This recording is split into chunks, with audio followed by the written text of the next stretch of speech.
Hi students, good morning. Teach for class 5th। बच्चों, हिंदी व्याकरण में हम लोग आज लेसन 11 को पढ़ेंगे, उसकी रीडिंग करेंगे। लेसन 11 हमारा है क्रिया। तो क्रिया के बारे में हम लोग समझेंगे कि क्या होती है क्रिया। आइए, क्रिया का मतलब है जिस काम को हम करते हैं, कोई भी कार्य हम करते हैं उसे क्रिया ही कहा जाता है।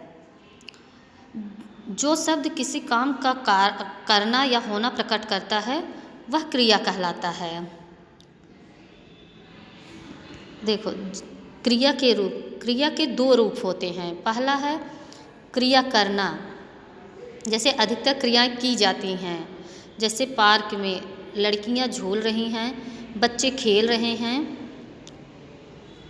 आदमी बातें कर रहे हैं।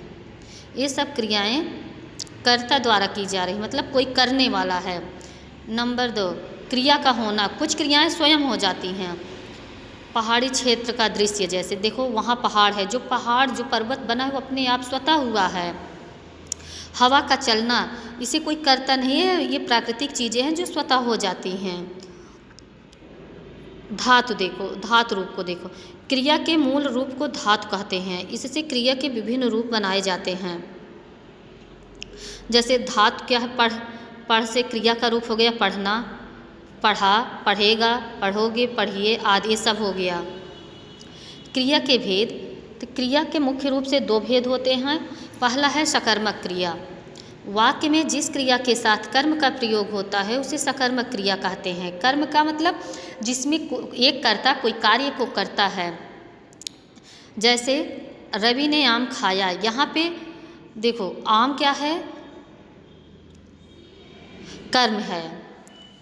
खाना क्या है? क्रिया है। तो यहाँ खाने की क्रिया कौन कर रहा है? रवि कर रहा है। तो यहाँ पे ये सकर्मक क्रिया हुई। फिर दूसरा देखो अकर्मक क्रिया। वाक्य में जिस क्रिया के साथ कर्म का प्रयोग नहीं किया जाता उसे अकर्मक क्रिया कहते हैं। जैसे पक्षी उड़ रहे हैं, विवेक रो रहा है, मतलब रोना, हंसना, उठना, बैठना, ये सब क्या है? अकर्मक क्रिया है, इसमें कोई कर्म नहीं जुड़ा है। कुछ इम्पॉर्टेंट बातें, कुछ वाक्यों में क्रिया के साथ 2 कर्म होते हैं, ऐसी क्रियाएं द्विकर्मक कहलाती हैं। जैसे अध्यापक बालक को व्याकरण पढ़ाते हैं। मोना ने टीना को पुस्तक दी। इन वाक्यों में 2 कर्म आए हैं, अतः इन वाक्यों को द्विकर्मक क्रिया कहते हैं। क्रिया के साथ क्या और किसको लगाने से जो उत्तर मिलता है वह वाक्य में प्रयुक्त दोनों कर्मों को स्पष्ट करता है। जैसे क्या पढ़ाते हैं? व्याकरण किसको पढ़ाते हैं? बालक को।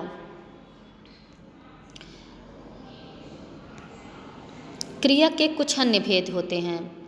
एक सहायक क्रिया होती है, दूसरी संयुक्त क्रिया होती है। तो सहायक क्रिया क्या है? मुख्य क्रिया को स्पष्ट करने के लिए सहायक क्रिया का प्रयोग किया जाता है। जैसे अंजना पुस्तक पढ़ रही है, अमित पतंग उड़ा रहा है।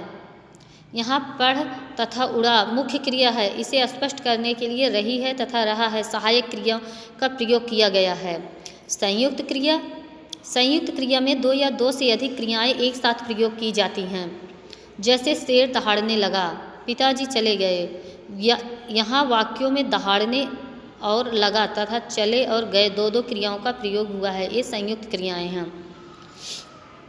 हमने जाना, देखो चैप्टर के अंत में लास्ट में दिया गया है, आओ इसको समझते हैं। जिन शब्दों से किसी काम के करने या होने का पता चले क्रिया कहलाते हैं।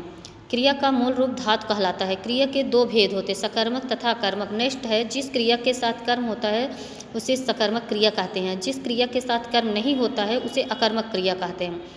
क्रिया के कुछ अन्य भेद भी होते हैं, जैसे सहायक क्रिया, संयुक्त क्रिया आदि। तो बच्चों, इस तरह से जो क्रिया था वह लेसन हमारा कंप्लीट होता है। अतः हम लोगों को समझ में भी आ गया होगा। इसके आगे हम चलते हैं, इसके एक्सरसाइज को देखते हैं।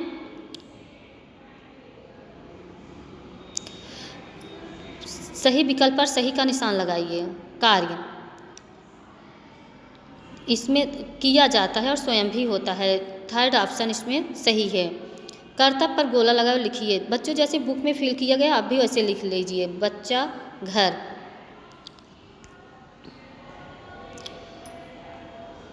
मजदूरों, देखो सेकंड में है मजदूरों, भवन, ये दोनों हैं।